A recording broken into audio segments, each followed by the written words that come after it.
Good day everybody. Welcome to this post-match analysis of EG versus Navi, ESL Genting. Very happy to say that we have some new recording software. I hope you guys enjoy that. I'll be getting used to it, so there may be a few hiccups along the way. Just be patient. The format's going to be the same. This is only a 2-game series, so I'm only going to look at these 2 games. And we're going to show clips of the draft, the lanes, and then the split pushing dynamics and also team fighting dynamics as the game progresses. So I'm just going to pick up some really important things and show you those specifically, just to give you, a comprehensive view of the game in the least amount of time possible. Hard balance. Without further ado, let's get into it. Alright, so we're into the draft now. I'm going to talk about what's happened here, and this is a very critical point in the draft, and we'll talk about what happens after in real time. So to begin with the bans, Navi banned the Bane and the PL, which EG played last game. The Bane was super important for their split push style, securing the lane early game to ensure momentum, and then giving really strong pick-off potential with Fiend's Grip and Nightmare. So solid bans coming out from Navi, as well as the Chen, which has been banned against EG in every game that I've seen. It has a similar effect to the Tusk, in that you can win lanes, win the off lane especially, by sending back creeps, or in Tusk's case, shard blocking, which is a bit game breaking. So then if EG's bans don't say too much. You ban Chen for a similar effect of the Chen. Sorry, you ban the Enchantress for a similar effect from the Chen, just very strong early.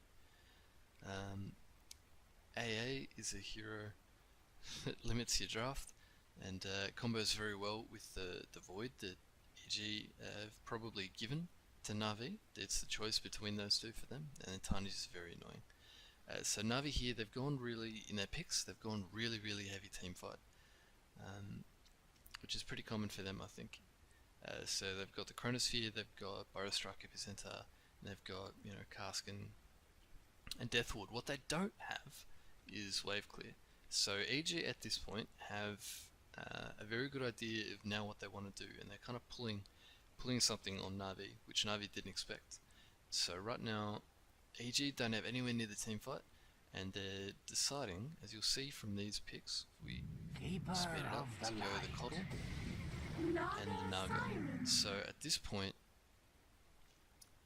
you see this is not team fighting in the traditional sense. This is saying we're going to play a split push game. We're going to play the creep game. You got to deal with wave clear. Now Nightstalker is a bit of a counter pick into Coddle, but in some sense, EG have baited it out of Navi, because while the Nightstalker can get on top of the Coddle, the Nightstalker doesn't solve the fundamental strategic question which EG are raising, and that is pushing lanes and controlling the map through that, which is something that the Naga does as well.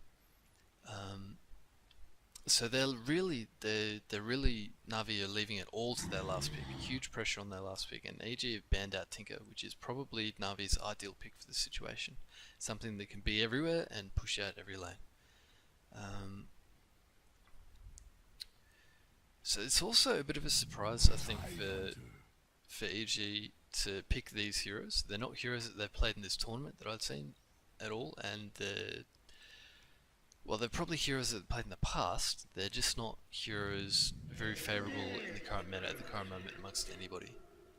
So to finish off the draft there's a DP pick for Navi, and they've gone that really, it complements their own draft more than anything, but it's their only, while it does, a DP pick is something that can push waves, but it doesn't have that Tinker-like effectiveness. That can be everywhere. It's still something that generally works with teammates. It's not something that will independently go push lanes and then come back. It's not a split pusher, is what I'm saying. It's a lane pusher with your team. So that's basically the draft. You see the very different styles that are going to approach. Okay, we're going to talk about the early lanes and how they go transitioning into the mid game a little bit. So to start off, I'll just show you how it is. It's a 1v1 top with a Tide and Nightstalker, and a 1v1 mid with the DP and a Lycan who's taking a lot of harass right now. And then EG doing an aggro tri-lane with the Coddle and the Naga and Tusk, who is at base right now. This aggro tri-lane is a hallmark of EG's strategy. It's very deliberate. It's very important because it leaves Samael most of the time in this 1v1 situation.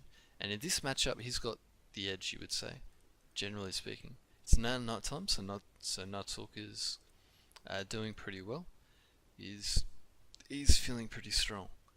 We'll just bring up the last hits and denies as we go. So, bit of a win for mid, bit of a draw up until now. It's a bit of a draw, top lane, and it's a bit of a draw, a slight edge to EG in the bot lane. And we'll just see the next minute or two of footage and see how this develops. So top lane, as I said, Nightstalker level 4, level 5. This is his now Spike. He's just got his phase boots off career, or just got his phase boots anyway. So he's going to go on Sumail here, and just watch what Sumail's able to do. It's actually amazing. So he gushes, and then he just levels up 5 and gets the 3 levels of Anchor Smash, and just cleans up General, who is very remorseful. So yeah, fantastic play from him. Just pause it there, look at my notes. Actually no, we're right where we need to be. So right now it's the bot lane. You see there's now pressure bot lane as well. Where were the supports, you ask? They've gone to Shrine. It's just a bit of a mismatch in attrition. But immediately you see how much pressure EG putting out on lanes. There's no room to rotate mid, there's no room to rotate top. The supports of Na'Vi for a carry like Void are kind of tied to this lane, tied to this pressure. This is something also that Naga as a carry is very good at doing. 7 armor, okay HP, but yeah, pretty decent. So I think we'll pause it there.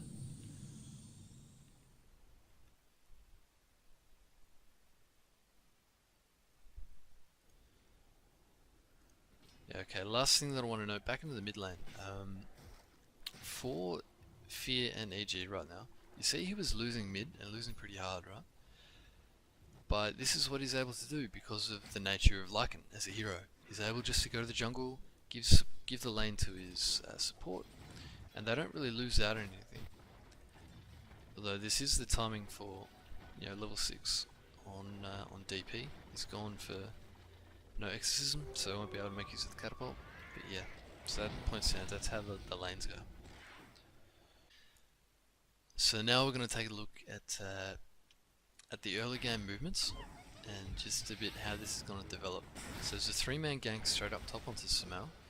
You see, it's so tanky. Even to Maldic survives this a while with Ravage. Even though he's died, these guys are not taking the tower. So in some sense, even though Navi really wanted to deal with the Tide because he's getting a lot, it's something of a null kill. It's very difficult for them to do anything. And you compare this to bot lane right now. See enormous pressure put on the Void, but also onto the tower. And this is just with 2 heroes right now. In the mid lane, Dendi is using his ult on tower, and this is Sumail's role in this team, right? To be that defensive barrier, slow down pushes, so that they can be aggressive elsewhere. They do get the kill onto the Void. The supports aren't there because they want to be here, right? So, bit of an awkward patch for Fear. No ult, can't really defend, but one of these two will be moving to another lane now. So this tower gone is a bit of a result. Just a natural consequence of the mid lane being won so heavily by Dendi, and mostly by nature of the matchup. And bot lane here again, consequence pretty generally of just the way the lane went. So now you're gonna see why these heroes that EG have drafted are really good for their roles. So the aggression comes out, and this is a heavy teamfight draft from Na'Vi, right? They have disables and stuns and slows and silences unskilled. But look at that song, look at that disengage from EG, right? It's in some ways I'm gonna call this strat from EG an anti-team fight strat. It's just impossible to fight into. So see, back to the top lane, Sumail's pushing that out. Fury's just farming. They've smoked up from both teams actually. This is a smoke as well to try to. They know that Na'Vi know that the song is down right now, so they feel like this is their window. Even though they don't have 6 on their supports, they want to take advantage of this window because Night Stalker is huge. Even though it's day, this is just something that they're trying to push because of the nature of the draft. The threat from EG is temporal in a sense. If Na'Vi don't take over the game right now, then EG can just get space and will be allowed to farm their way out of it. So there's very much a reason that Na'Vi are taking this against the odds in some sense. But you see the reaction. I actually want to bring back because there was something I missed top that's very important. So after dying bot, Crystallize on the Void TP'd top. He TP'd here, right? A while ago, I'm not sure if that's right. But the point is he TP'd away from bot, went top. Now, Sumail on the Tide walked top. Now this is the big factor that's really important to the dynamic of the split pushing. Sumail in the 1v1s gets a lot more XP than the enemy carry. So when it comes to this situation, where Sumail wants to push a lane, and the enemy carry wants to push a lane, the enemy carry has to back because Sumail is simply bigger and stronger and he can bully the other guy out of lane. It really is about kill threat, and you see it in the next game too, very poignantly on the gyro. So that is also why Void cannot be to this next fight and why Sumail can. It's just about being proactively split pushing. So Fear just in the right place at the right time also, they're able to respond to this dive, right? And you'll see why everything just backfires for Na'Vi right now. And this is, yeah, just, you don't even need to see the details. It's basically how it went. They just got gazumped, absolutely slaughtered from behind by the wolf. Big bad wolf. So yeah. And after this, again you see, this is a natural consequence of a fight in a good area with these heroes, with the Lycan. You win a fight with the Lycan, you'll get a tower. Fight in the right place, you get a tower. So it's really good for EG, really good players.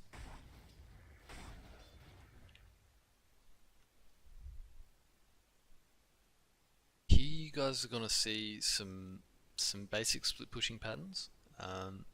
We got Tide pushing in a lane and Coddle trying to deep push and farm. You know, the other guys farming and pushing other lanes. Now I didn't show you that kill, but you know what happens. The Night Stalker finds a Coddle and kills the Coddle. That's the whole reason you pick that Night Stalker. But it doesn't solve the lane issue.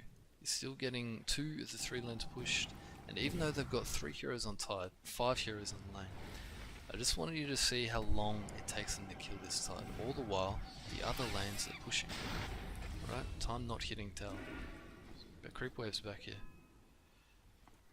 So all this time, you know, tower's been able to hit bot. The Naga's getting all this space. EG is spreading the map really effectively now.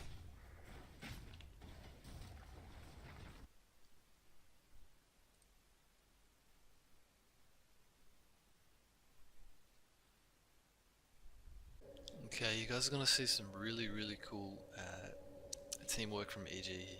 And you'll see what kind of split push pressure Na'Vi are under. So Na'Vi still stronger as 5. They were able to force control of the Roche pit. They traded their tier 2 tower bot for it. And now they're trying to catch and push bot as a group. You see they pushed out their lanes, so they're finally in a good position.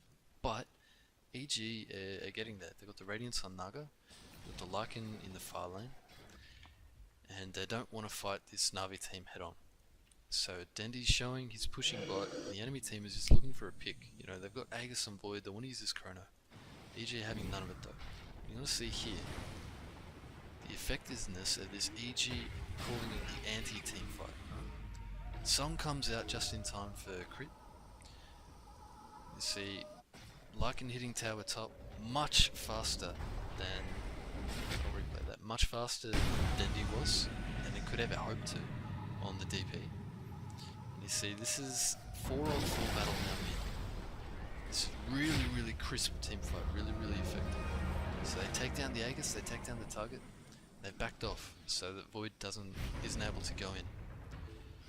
Except now, with all this pressure top, 2 rotations from Fear, EG can strike mid.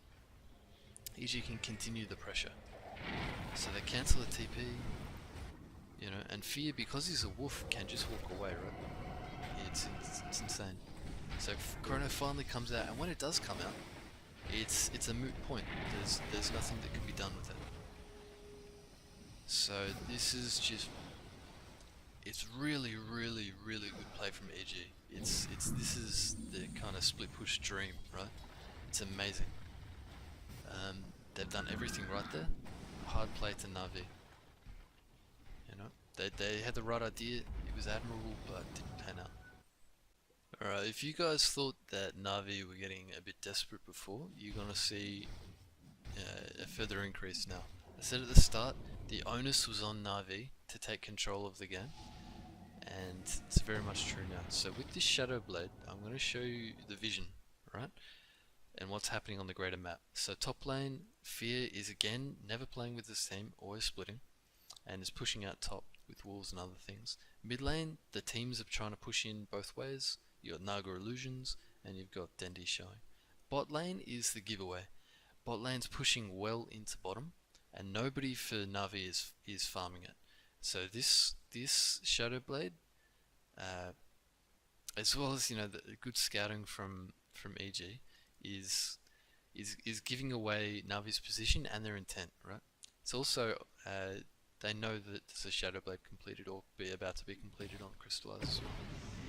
So, you know, despite this is good ward, this is, you know, exactly where Crystallize should be going, the right timing. It's kind of guessed, and EG just in the right position, in the right place. So TP from Fear, they can fight this down. They're way ahead. They've got the initiation. Void is isolated, and they can take that fight because it's right on their shrine. It's a super favourable fight, and it's just more tempo going the way of EG. You can see why Crystallize needs to make that play, why he tries to make that play. Almost all the conditions are right. Good warding, good everything else. It's just that the lanes aren't pushing in enough. There's not enough pressure so that EG can separate. Alright, what you guys are about to see here is a sick map control play from EG. They just do this really well. Again, like before, one top, you've got Arteezy pushing bot. And you'll see what we're doing with illusions here. It's really important what EG is able to do with their summons. You can see 3 illusions pushing out. There's going 1 mid, 1 scouting and farming the jungle at the same time, and 1 going bot. At the same time, you've got 2 invisible scouting out top. So if you cut the map right there, just look on the map right there where I've drawn that line. That's the line of vision that EG has complete vision over. You know, besides a smoke or anything. The only hero showing in lane is that Sand King. So with that kind of pressure, while committing so little, it's really hard for Na'Vi to go on them, right? That's what they want to do. EG can play safe, right? That's how they're able to do this. Really good use. The second point here is that Arteezy is doing really well to push out the bot lane specifically and the mid lane, because what that's going to do is, as you see here, Crystallize and Saneko are forced back. When Crystallize is forced to push this lane in, it gives so much vision and so much info. Now previously Crystallize took the Aegis because they were the bigger, stronger team, but now EG with a bigger lead, and I'll bring up the net worth, with more control, are able to just simply walk in the Roche pit, and with a beautiful DD timing. make a smoke play so they do this safely, set up well. They've got wolves pushing out top, they've got illusions pushing out mid, and illusions pushing out bot, right? So Na'Vi feel forced to do something, right? They're not going to catch anybody top. They're just trying to cut wave even themselves. So with this pressure bot, it enables this easy rush. It's not by luck or coincidence. EG is setting themselves up for these plays. So really, really impressive, really good stuff. Alright, this is where EG go high ground, and this is how they do it. So they've got the Aegis on Sumail as a frontline tank. He's got Pipe as well, and Blink. They've got the cheese on Lycan here, and Na'Vi are really struggling. They just had a hero top there, they just had a hero bot. Actually, I'll bring it back so I can show you. I started talking before without showing you the vision. So Dendi's pushing out top, Crystallize pushing out bot. Na'Vi are themselves reduced to trying to split push, right? Their early, their primary plan has failed completely. And now EG in this dominant position, and they feel like they can be the aggressor and go into enemy territory. So Roger is gonna just try to cut wave, but that just doesn't work, as you'll see here. So this is an easy pickoff generated by the pressure. I think Seneko already died in jungle. So this is now, another easier way to go in. There's also an Octarine on the Naga and an AC on Fear. So they don't even need to go BKBs or anything like that. They're just gonna do what they do better. They're gonna do it faster and stronger. So right now General does the same thing as Roger. Tries to cut wave and doesn't make it out. So it's probably Roger telling him to do that, judging off that. Anyway, this is now a huge problem. Even though they've got really good combo, really good kill threat, it's not going to be EG grouping up for 5. They're going to song the team, and they're going to let Fear do his work with that AC. Absolutely maul that building down. And the building's gone. It's gone so that Crystallize has to do this. He has to go onto the team. He can't go on for a lost cause. But with that pipe, with that Aegis, with that Glimmer Cape on Misery, no Ags Rush or anything, just solid defensive items, anti-team fight items, right? It's just impossible. It's just impossible at this stage for Na'Vi. They don't have the tools anymore. They don't have anywhere near the momentum. So that's the end of game 1, and we'll move on to game 2 now. Okay, so we're going to be looking at the game 2 draft here. It's pretty similar bans from Na'Vi. They've replaced the Bane ban, which EG themselves banned, with the Naga. So I think EG banned that because they didn't have first pick. So it's something that they thought maybe Na'Vi would first pick. I don't think they rate the AA. The big thing from the early half of the draft is that EG were able to keep the same 2 picks. Were able to keep the Tusk and keep the Lycan, most importantly. Pretty similar from Na'Vi. They had the Witch Doctor, they traded it out, wasn't very useful. Went to the AA, which was first phase banned, and the AA gives Na'Vi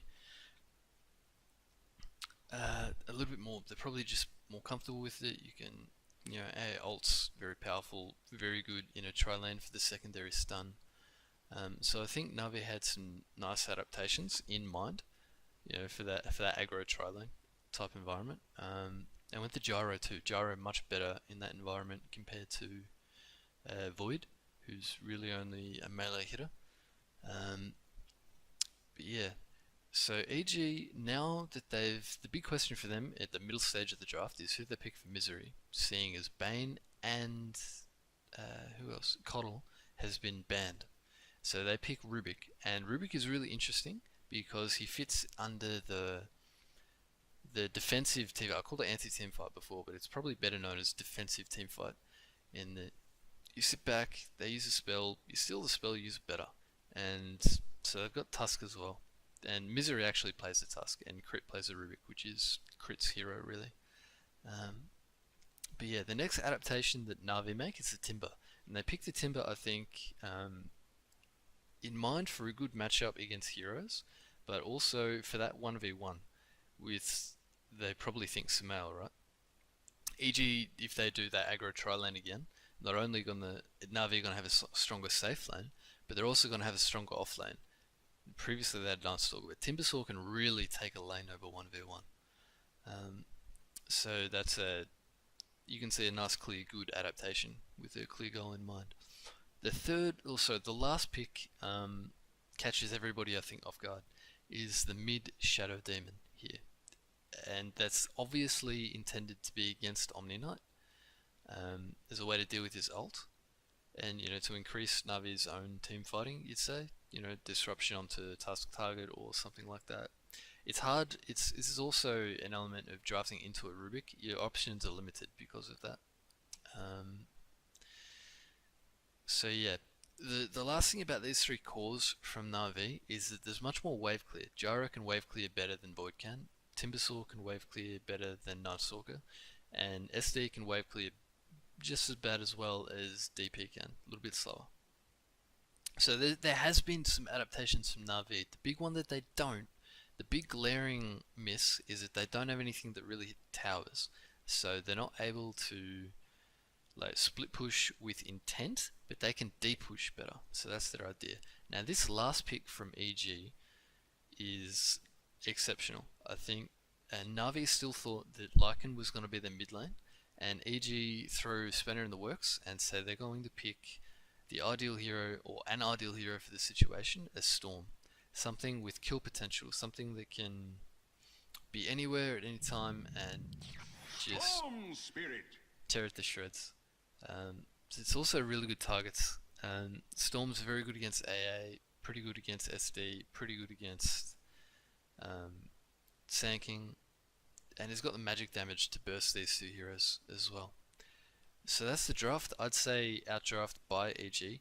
I think they showed some new stuff as well.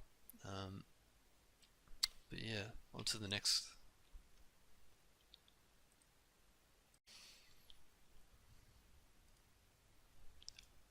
Alright, now we're going to see the outcome of the lanes and the immediate aftermath.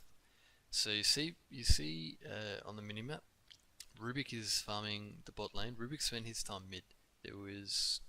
But now Timbersaw's got his 6, and that's the time for Fear to leave. So bot lane basically a draw, and this was a 1v1.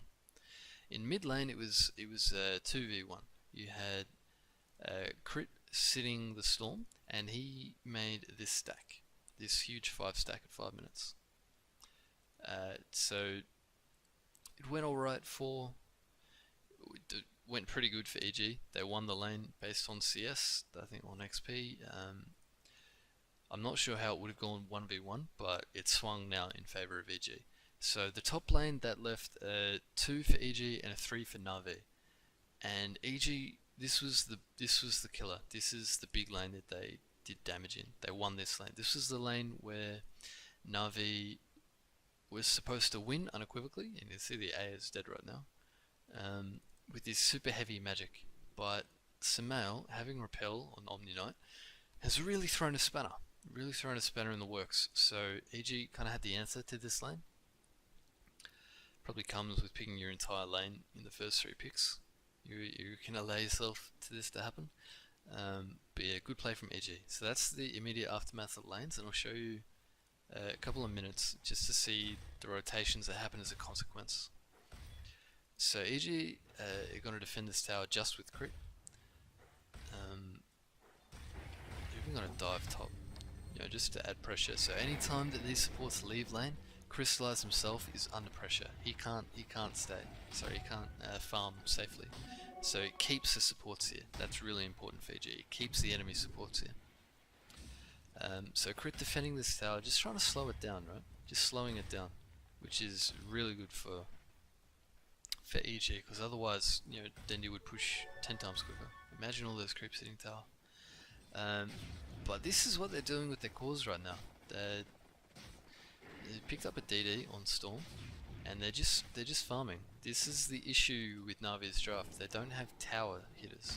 You see how long it takes Dendi to hit this tower, even with the catapult? They can't push top.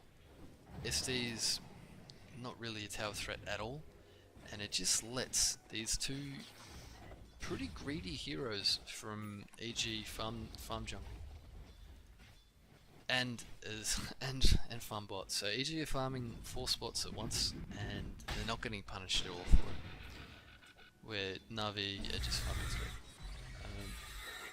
So we'll show. I think we'll pause there actually. I'm not sure if we show any more from here.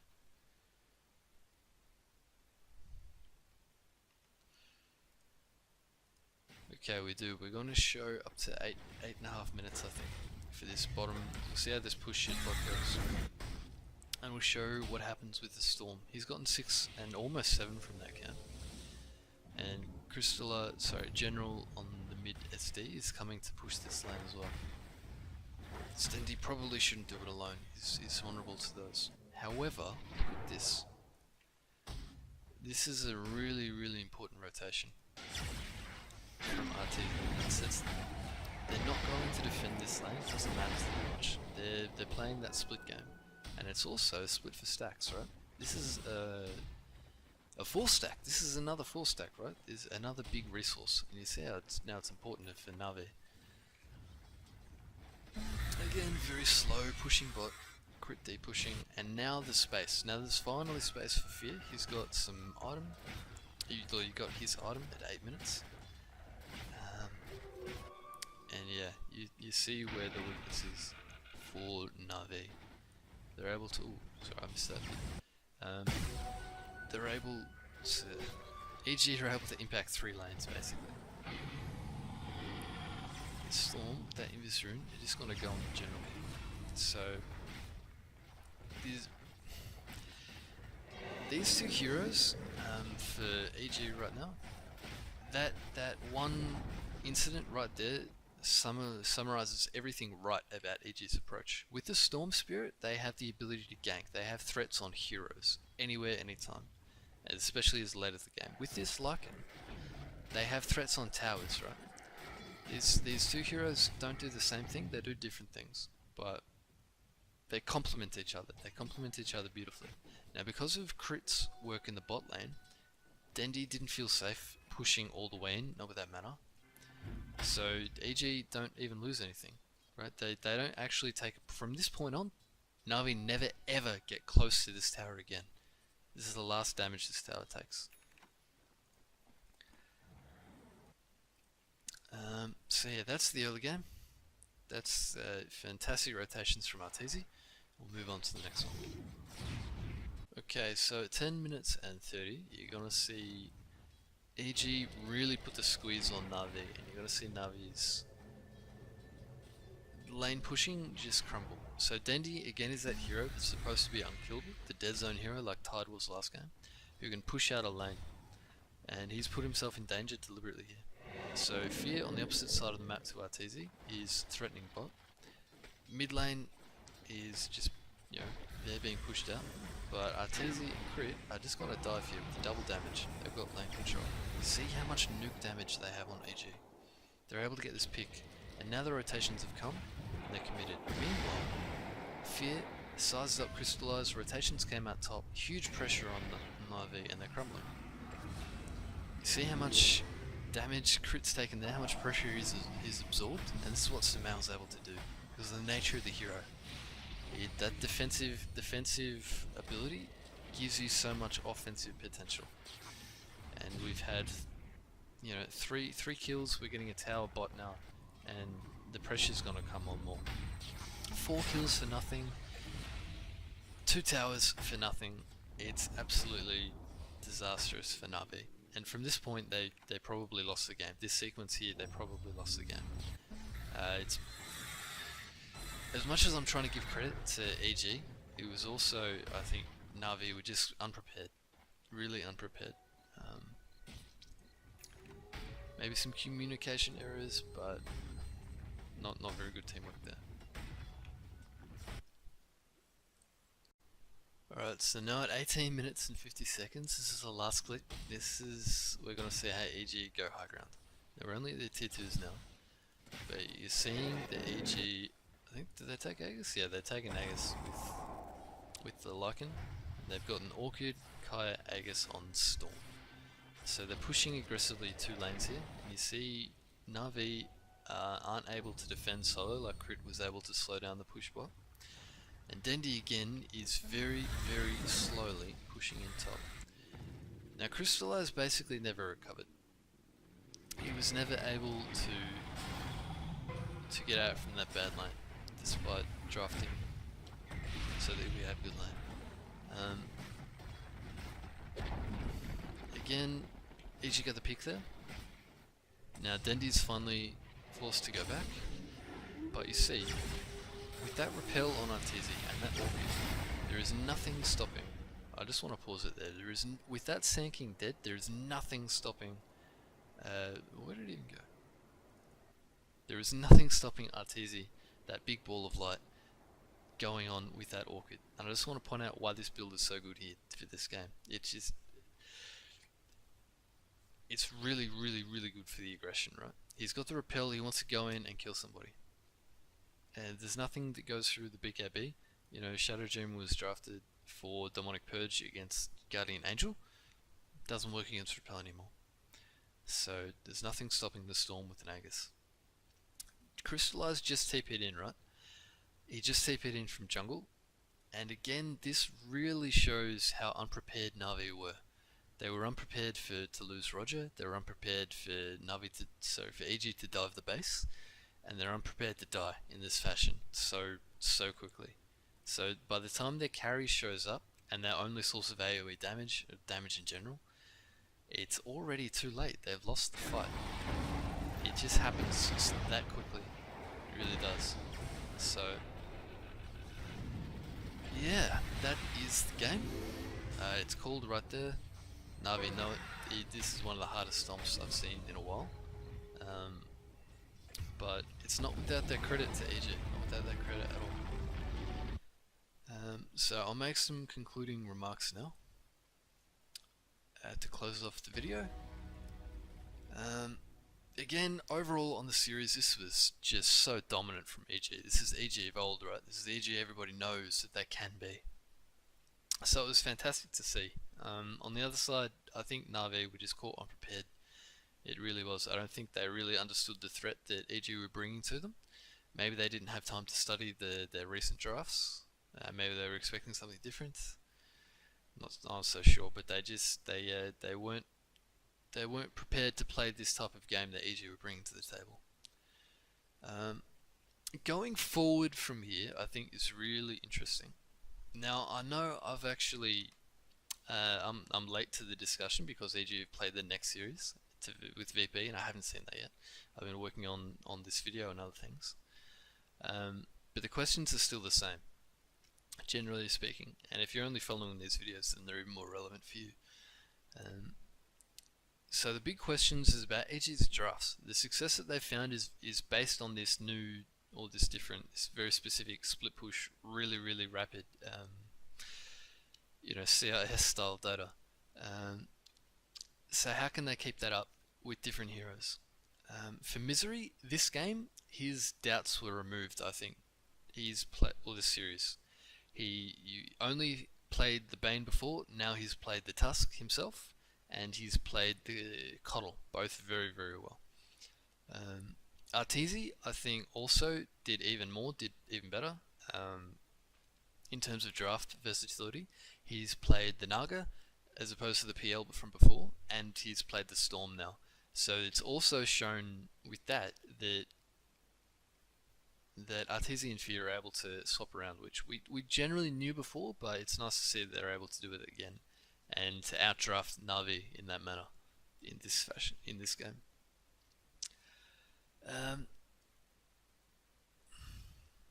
The question mark that stays is over Fear, and that's because Fear has only played the one hero with success recently, and that is Lycan.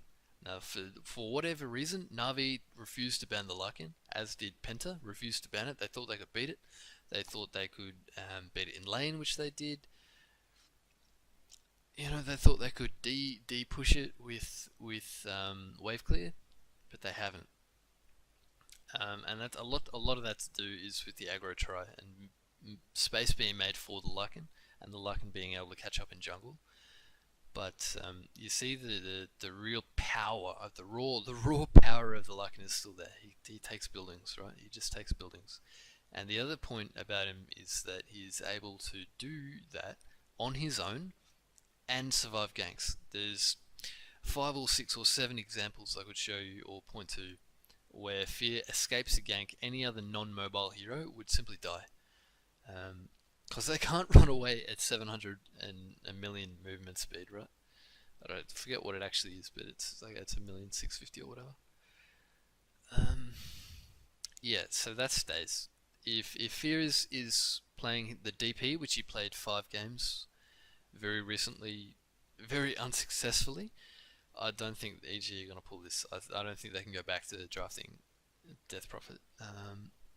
Alternatives come to my mind. Maybe TA, maybe DK, maybe Arc Warden, maybe Lone Druid, maybe even an Invoker or SF. But none of those heroes can do what Lycan does at the same level, at the same timing, right? All Lycan needs is Helm of the Dom, and then he's there. He's tower threat galore. You know, Invoker needs so much farm, TA needs so much farm, and is vulnerable. Both of those are very vulnerable. And all these heroes can't catch up in the jungle as well. So that's my analysis. That's where it is on this series. Gonna edit this up and go on to the next. I think if you're watching in real time, I'm going to be doing EG all the way through this tournament. I think they're a fascinating story, especially after the VP win. So look out for that. Hope you enjoyed the content. I enjoyed making it. And cheers. Until next time.